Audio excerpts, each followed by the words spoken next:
E-Classroom, sponsored by রাষ্ট্রীয় মাধ্যমিক শিক্ষা অভিযান, ত্রিপুরা রাজ্য মিশন। মাধ্যমিক স্তরের শিক্ষার গুণগত মানকে সুনিশ্চিত করার লক্ষ্যে রাষ্ট্রীয় মাধ্যমিক শিক্ষা অভিযান, ত্রিপুরা রাজ্য মিশন কর্মরত মাধ্যমিক স্তরের শিক্ষক ও বিদ্যালয় প্রধানদের প্রশিক্ষণ, বিজ্ঞান শিক্ষণ সামগ্রী প্রদান, ছাত্রীদের আত্মরক্ষামূলক প্রশিক্ষণ, মেধায় পিছিয়ে পড়া ছাত্রছাত্রীদের বিশেষ শিক্ষাদান, প্রতিবন্ধীদের জন্য অনুদান, রাজ্যে কলা উৎসব আয়োজন সহ অন্যান্য কর্মসূচি রূপায়ণ করছে। জানেন কি, বিদ্যালয় ছুট সারা দেশের একটি জ্বলন্ত সমস্যা। এই সমস্যা সমাধানে রাষ্ট্রীয় মাধ্যমিক শিক্ষা অভিযানের উদ্যোগে আগামী 1 জানুয়ারি থেকে সপ্তাহব্যাপী বিদ্যালয় ফিরে চলো কর্মসূচি গ্রহণ করা হয়েছে। 14 থেকে 16 বছর বয়সী সমস্ত ছেলে মেয়েদের মাধ্যমিক শিক্ষা সম্পূর্ণ করার জন্য আপনারা সবাই এগিয়ে আসুন। মাঝপথে যারা লেখাপড়া ছেড়ে দিয়েছো বন্ধুরা, তোমরা বিদ্যালয়ে আবার ফিরে এসো। রাষ্ট্রীয় মাধ্যমিক শিক্ষা অভিযান।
হ্যালো স্টুডেন্টস, তোমরা কেমন আছো? ভালো আছি স্যার।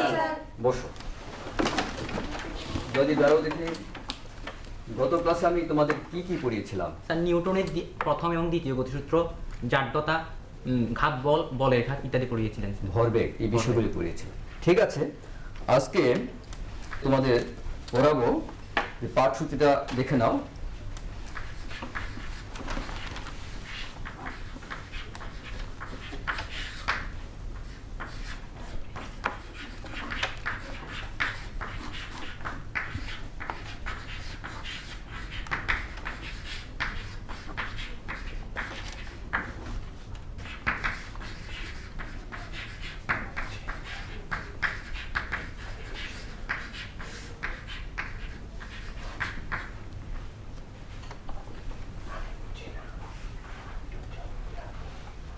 তোমরা দেখো তো, আমি একটা বলকে যদি ফ্লোরে নিক্ষেপ করি, বলটা লাফিয়ে উঠে।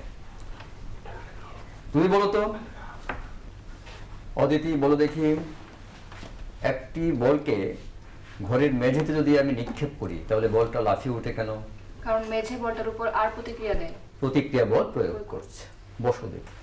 লিসা বলো দেখি, তাহলে ক্রিয়া ও প্রতিক্রিয়া আমরা কাকে বলবো? বলটা ফ্লোরের উপর যেই বলটা দেয় তাকে ক্রিয়া, আর মেঝেটা বলের উপর যেই ক্রিয়া করে, যেটা বল প্রয়োগ করে ওইটা প্রতিক্রিয়া। ভেরি গুড, বসো। তাহলে আমরা যে বলটা নিক্ষেপ করলাম, মেঝের উপর যে বল প্রয়োগ করলো সেটা হচ্ছে ক্রিয়া, এবং মেঝে বলের উপর বিপরীতমুখী একটা বল প্রয়োগ করছে তাকে বলছি কি আমরা? প্রতিক্রিয়া। তাহলে নিউটনের তৃতীয় গতিসূত্রে বলা আছে প্রত্যেক ক্রিয়ারই সমান এবং বিপরীত প্রতিক্রিয়া আছে, এবং এই বিষয়টাকে আমরা একটা পরীক্ষার সাহায্যে প্রমাণ করব। এই পরীক্ষাটার আগে আমি একটা বিষয় তোমাদের কাছে জেনে নেব। যদি বলো দেখি, ওজন মাপার যন্ত্রের নাম কি? স্প্রিং তোলা যন্ত্র। ভেরি গুড, বসো।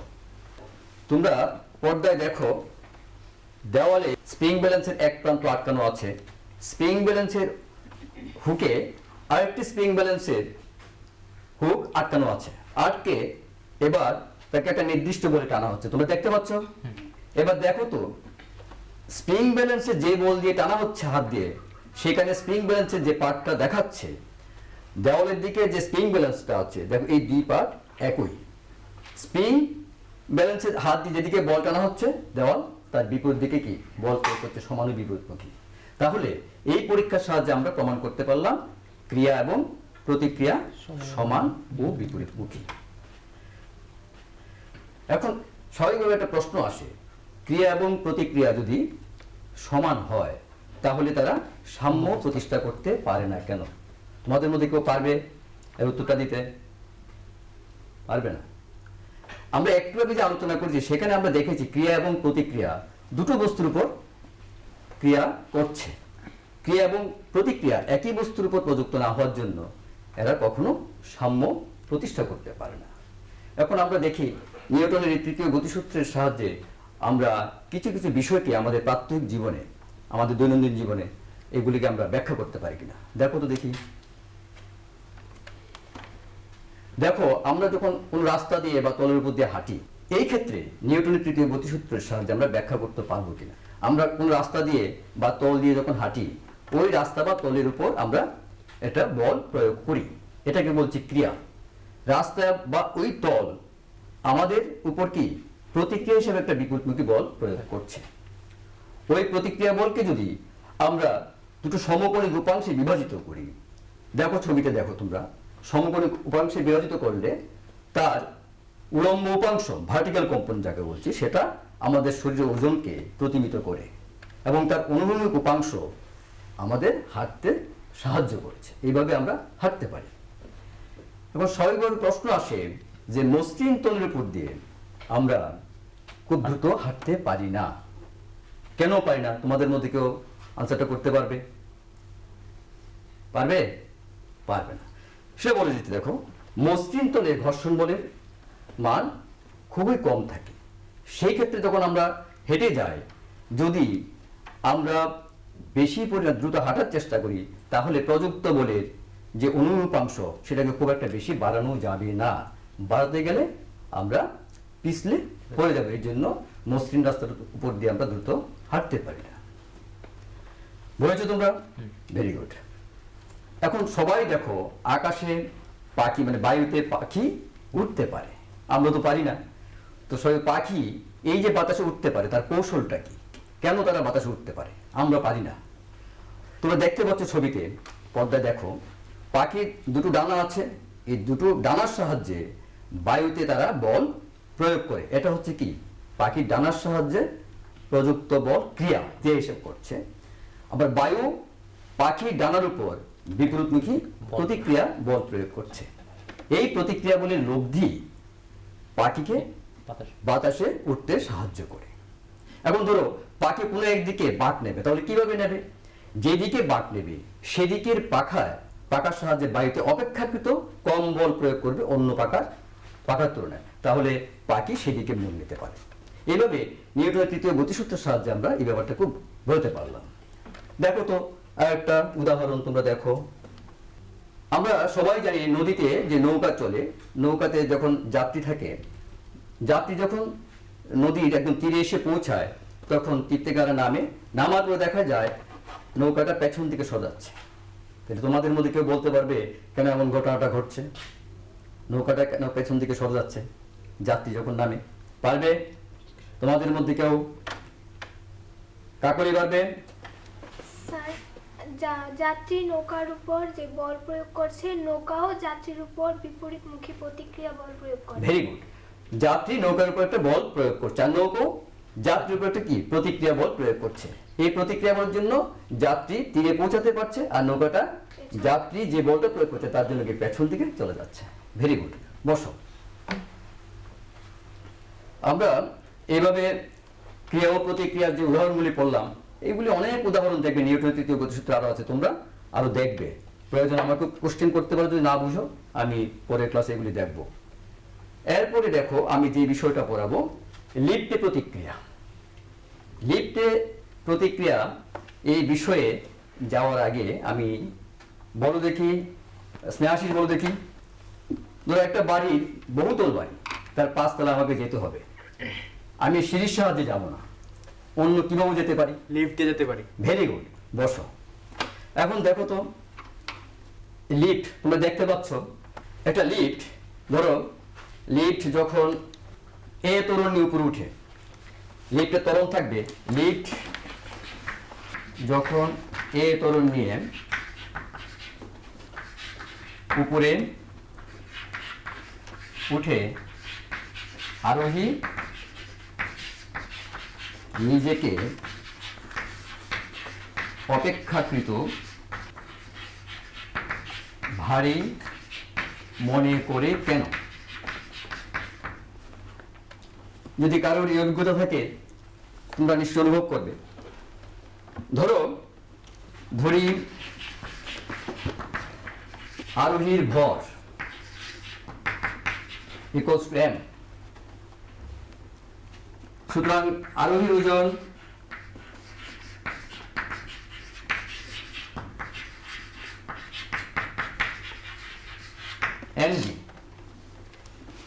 mg। এই যে লিফটের তল দিয়ে কোন দিকে ক্রিয়াশীল হবে? নিচের দিকে।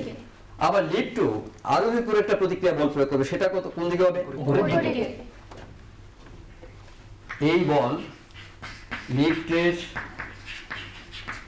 তল দিয়ে নিচের দিকে ক্রিয়াশীল হবে। আরোহীর উপর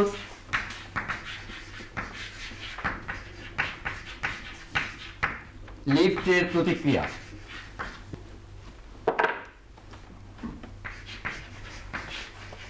ইকুয়ালস টু r। লিফট কোন দিকে উঠছে? উপরের দিকে। সুতরাং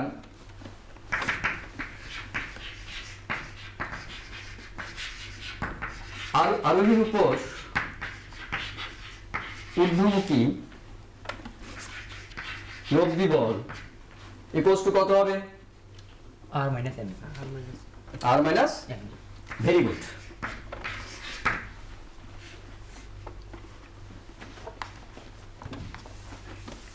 সামনে বলো তো, নিউটনের দ্বিতীয় গতিসূত্র অনুসারে r minus mg equals to আমি কি লিখতে পারবো? লিফটটা a ত্বরণের উপর দিকে উঠছে, তাহলে আমি r minus mg equal to কি লিখতে পারবো? বলের পরিমাপ করতে পারি আমরা। বসো স্নেহাশিস বলো দেখি, r minus mg equals to আমরা কত লিখতে পারবো এই ক্ষেত্রে? বসো। অদিতি বলো দেখি। ma। ভেরি গুড, বসো। r minus mg equals to ma।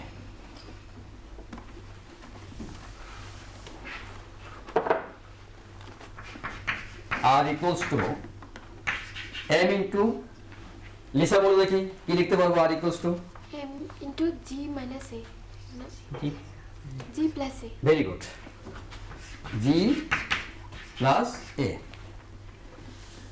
আমরা শুরুতে বলেছিলাম ওই ব্যক্তির ভর m, ওজন কত? mg।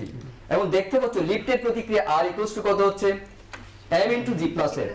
তো আমরা দেখতে পাচ্ছি যে লিফটের প্রতিক্রিয়া r এর মান ব্যক্তির ওজন mg অপেক্ষা কি বেশি। তো স্বাভাবিকভাবে লিফটে যে আরোহী আছে সে নিজেকে কি অপেক্ষাকৃত ভারী মনে করবে। বুঝেছো তোমরা? Very good. পুষ্টিকর খাদ্য এবং শিক্ষা আমাদের নিতান্ত প্রয়োজনীয় জিনিস। আপনি কি জানেন বর্তমানে ত্রিপুরায় বিদ্যালয় শিক্ষা দপ্তরের অধীনে মধ্যাহ্ন আহার প্রকল্পের উদ্যোগে সবকটি বিদ্যালয়ে সবজি বাগান গড়ে তোলা হচ্ছে। ছাত্রছাত্রীদের পুষ্টিকর খাদ্য প্রদান করার লক্ষ্যে সেই বাগানে উৎপাদিত সার এবং কীটনাশকবিহীন সবজি প্রথম থেকে অষ্টম শ্রেণীর শিক্ষার্থীদের মিড ডে মিলে ব্যবহার করা হয়। চলুন শিক্ষার্থীদের স্বাস্থ্যকর এবং নির্ভেজাল খাদ্য প্রদান ও সুস্থ সমাজ গড়ার লক্ষ্যে আমরা সবাই এগিয়ে আসি এবং প্রত্যেকটি বিদ্যালয়ে সবজি বাগান গড়ে তুলতে বিদ্যালয় কর্তৃপক্ষকে সাহায্য করি।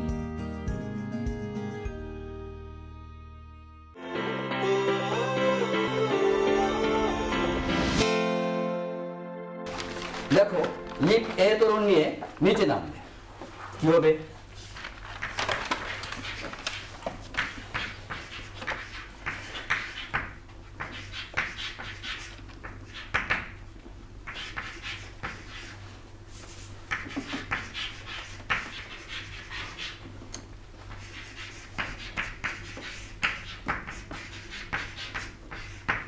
হালকা মনে করে কেন?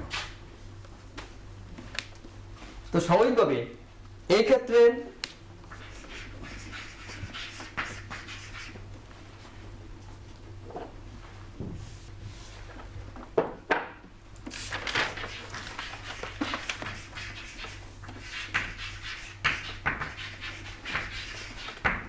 আরোহীর উপর, এই ক্ষেত্রে আরোহীর উপর নিম্নমুখী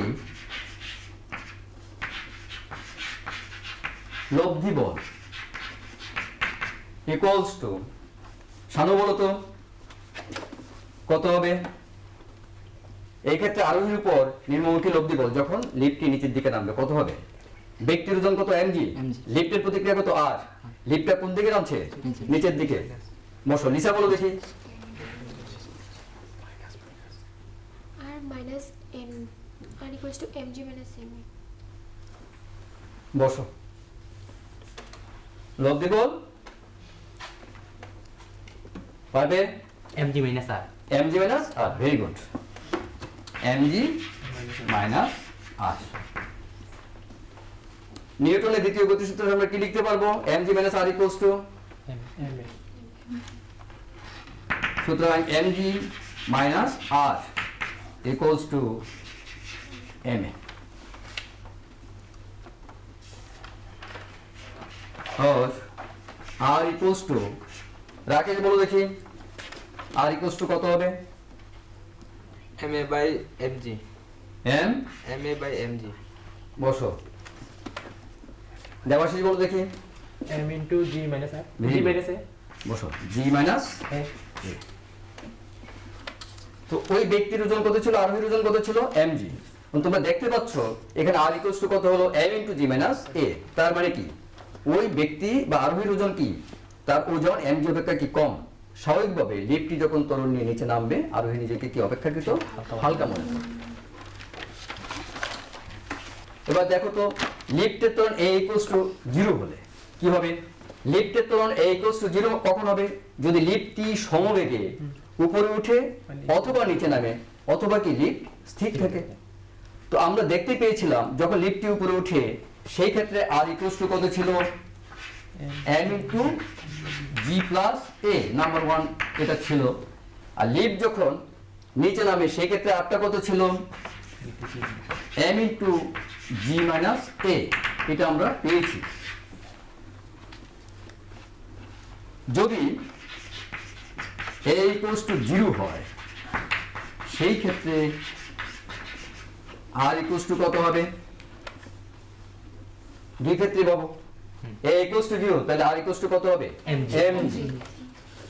তাহলে আমরা দেখতে পাচ্ছি লিফটের ত্বরণ যখন শূন্য, অর্থাৎ লিফটটি যখন সমবেগে উপরে উঠছে অথবা নিচে নামছে অথবা স্থির আছে, তাহলে লিফটের ভিতরে যে আরোহী থাকে সে তার নিজের ওজনের কোনো পরিবর্তন অনুভব করবে না। বুঝেছো তোমরা? এবার দেখো যদি a ইকুয়ালস টু g হয়, অর্থাৎ লিফট যদি অভিকর্ষ ত্বরণের সমান ত্বরণ নিয়ে নিচে নামে, a ইকুয়ালস টু g হয় এবং লিফটটি নিচের দিকে নামে, সেই ক্ষেত্রে r ইকুয়ালস টু কত হবে? আমরা তো পেয়েছিলাম r ইকুয়ালস টু কত ছিল? m into g minus a। এই ক্ষেত্রে আমরা বসাবো এর পরিবর্তে কি লিখব? g ইকুয়ালস টু কত হচ্ছে? g, r equals two 0। তাহলে কোন লিফট যখন অভিকর্ষ ত্বরণের সমান ত্বরণ নিয়ে নিচে নামতে থাকে আমরা দেখতে পাচ্ছি লিফটের প্রতিক্রিয়া কত? শূন্য। অর্থাৎ কোন লিফট যখন অবাধে নিচে নামে তখন আরোহী তার নিজের ওজনের কোনো পরিবর্তন অনুভব করবে না। তোমরা বুঝেছ? যদি a গ্রেটার দেন g হয় সেই ক্ষেত্রে লিফটটি যদি নিচে নামে r ইকুয়ালস টু কত হবে? m into g minus a equals to minus m into a minus g। তোমরা r এর যে এক্সপ্রেশনটা এখানে দেখতে পাচ্ছ সেখানে কি একটা ঋণাত্মক চিহ্ন আছে। তার মানে এই ক্ষেত্রে লিফটের প্রতিক্রিয়া কোন দিকে হবে? উপরের দিকে না হয়ে কোন দিকে হবে? নিচের দিকে। লিফটের প্রতিক্রিয়া যদি নিচের দিকে হয়, ওই আরোহী যে আছে লিফটের ভিতরে তার ওজনটা কোন দিকে ক্রিয়াশীল হবে? লিফটের উপরের দিকে। তো স্বাভাবিকভাবে লিফটে থাকা আরোহী ওজন যদি উপর দিকে ক্রিয়াশীল হয়, তাহলে আরোহী দুপা আর লিফটের তলে থাকবে না, এমনকি তার মাথা লিফটের ছাদে গিয়ে ঠেকবে। এটাকে বলছি আমরা অতি ভারহীন অবস্থা। এখন দেখো, তৃতীয় যে বিষয়টা আজকে আলোচ্য সূচির মধ্যে আছে সেটা হচ্ছে রৈখিক ভরবেগের সংরক্ষণ সূত্র। ধরো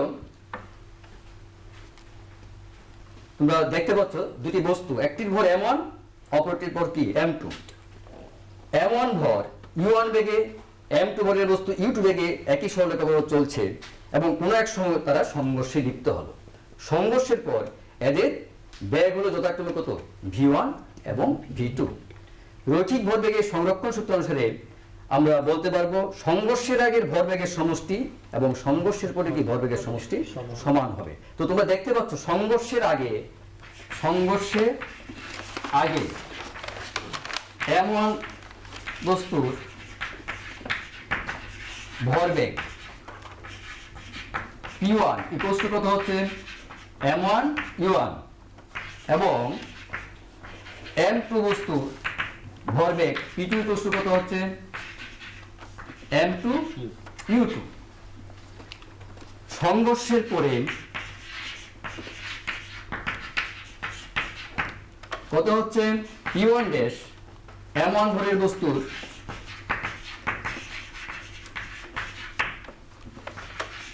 ভরবেগ p1 ড্যাশ ইকুয়ালস টু কত হবে? m1 v1 এবং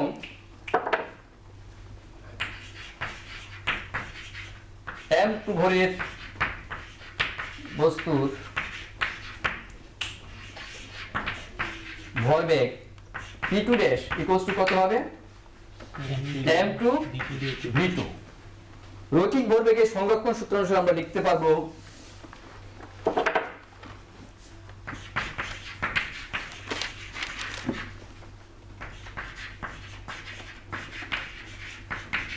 সূত্র অনুসারে m1 u1 plus m2 u2 equals to m1 v1 plus m2 v2। তোমরা দেখতেই পাচ্ছ সংঘর্ষের আগে ভরবেগের সমষ্টি এবং সংঘর্ষের পরে ভরবেগের সমষ্টি কি? সমানুপাতিক হবে। এখন নিউটনের তৃতীয় গতিসূত্রের সাহায্যে এটাকে আমরা প্রমাণ করতে পারবো। সেই ক্ষেত্রে তোমরা দেখতে পাচ্ছ এখানে প্রথম বস্তু দ্বিতীয় বস্তুর উপর F1 বল প্রয়োগ করছে এবং দ্বিতীয় বস্তু প্রথম বস্তুর উপর F2 বল প্রয়োগ করছে। নিউটনের তৃতীয় গতিসূত্র অনুসারে আমরা লিখতে পারবো এই ক্ষেত্রে F1 ইকুয়ালস টু কি? Minus F2। F1 হচ্ছে প্রথম বস্তুর ভরবেগের পরিবর্তনের হার, তাহলে আমরা কি লিখতে পারবো? m1 v1 minus m1 u1 divided by p equals to m2 v2 minus m2 u2 divided by p। সামনে কি থাকবে? একটা মাইনাস সাইন থাকবে। কি হবে দেখো তো, দুদিকে t কি ক্যান্সেল হয়ে যাবে, কত থাকবে? m1 v1 minus m1 u1 equals to m2 v2 minus m2 u2। m1 u1 plus m2 u2 equals to m1 v1 plus m2 v2। সংঘর্ষের আগে ভরবেগের সমষ্টি এবং সংঘর্ষের পরে ভরবেগের সমষ্টি সমান। শেষ। আচ্ছা দেখো, নিউটনের এই যে আমরা এগুলি পড়িয়েছি, রৈখিক ভরবেগের সংরক্ষণ সূত্রের একটা উদাহরণ হচ্ছে, তোমরা সবাই দেখেছো বন্দুক বা রাইফেল থেকে যে আমরা গুলি নিক্ষেপ করি, সেই ক্ষেত্রে বন্দুক পিছন দিকে একটি ধাক্কা অনুভব করে। গুলি ছোড়ার পর বন্দুকের পিছন দিকে যে ধাক্কা অনুভব করা, সেটাকে বলছে কি? বন্দুকের প্রতিক্ষেপ বেগ। এটা হচ্ছে রৈখিক ভরবেগের সংরক্ষণ সূত্রের একটি উদাহরণ। এখন বন্দুকের বেগ, বন্দুকের ভর ইকুয়ালস টু ক্যাপিটাল N এবং গুলির ভর ইকুয়ালস টু স্মল m। গুলি ছোড়ার পর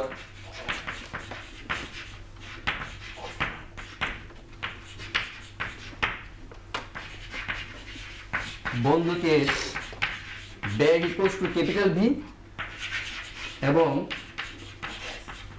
গুলির bag equals to small V. রৈখিক ভরবেগের সংরক্ষণ সূত্র অনুসারে লেখা যায় mv plus small mv equals two 0। কেন? তার প্রাথমিক ভরবেগটা কত ছিল? ভরবেগের সমষ্টি 0। এই জন্য আমরা mv plus mv equals to কি 0 और v equals to minus small mv by capital M। এখানে মাইনাস চিহ্নের অর্থ বোঝাচ্ছে যে বন্দুকের গুলি সামনের দিকে যাবে আর বন্দুকটা কি পেছন দিকে একটা সরে আসবে। এটা হচ্ছে বন্দুকের প্রতিক্ষেপ বেগ। তোমাদের যদি কোনো প্রশ্ন থাকে নেক্সট ক্লাসে নিশ্চয়ই আমি বলবো, তোমরা বাড়ির কাজ হিসেবে লিখে নাও।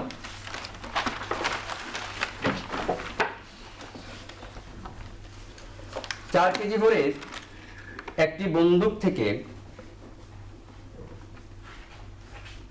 500 মিটার পার সেকেন্ড বেগে একটি গুলি নিক্ষিপ্ত হলে এবং গুলির ভর 4 গ্রাম হলে বন্দুকের প্রতিক্ষেপ বেগ কত হবে? আরেকটা কোশ্চেন লিখে নাও।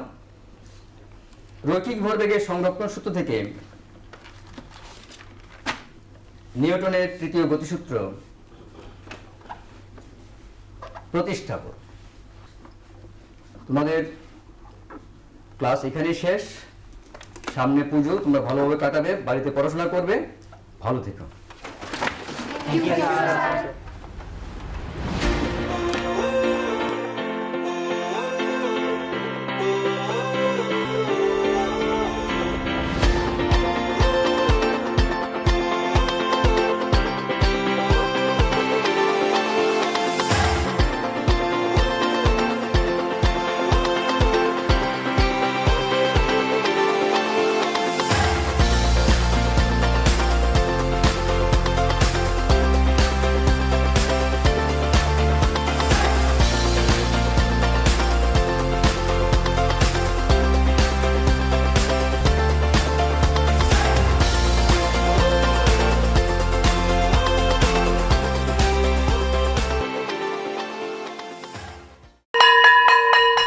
ড্রপ আউটের ঘুচিয়ে ক্ষত, স্কুলে পড়ুয়ার বাড়ছে ভিড়। সর্বশিক্ষা মিড ডে মিলে স্কুল সকলের আশার নীড়। রাজ্যের 6 থেকে 14 বছরের সব শিশুদের বিদ্যালয়ের আঙিনায় এনে তাদের বুনিয়াদী শিক্ষা সুনিশ্চিত করতে সর্বশিক্ষা অভিযান বদ্ধপরিকর। তাদের শিক্ষার সুবিধার জন্য রয়েছে বিনামূল্যে পাঠ্য বই, বিদ্যালয়ের পোশাক, উন্নতমানের পড়াশোনা, স্বাস্থ্যসম্মত শৌচাগার, বিশুদ্ধ পানীয় জল, পুষ্টিকর মধ্যাহ্ন আহার, খেলাধুলার ব্যবস্থা এবং আরও অনেক কিছু। হ্যাঁ, তাই দেরি না করে আজই আপনার এলাকার সব শিশুদের নিকটবর্তী সরকারি বিদ্যালয়ে ভর্তি হতে উৎসাহিত করুন। E-Classroom was sponsored by রাষ্ট্রীয় মাধ্যমিক শিক্ষা অভিযান ত্রিপুরা রাজ্য মিশন।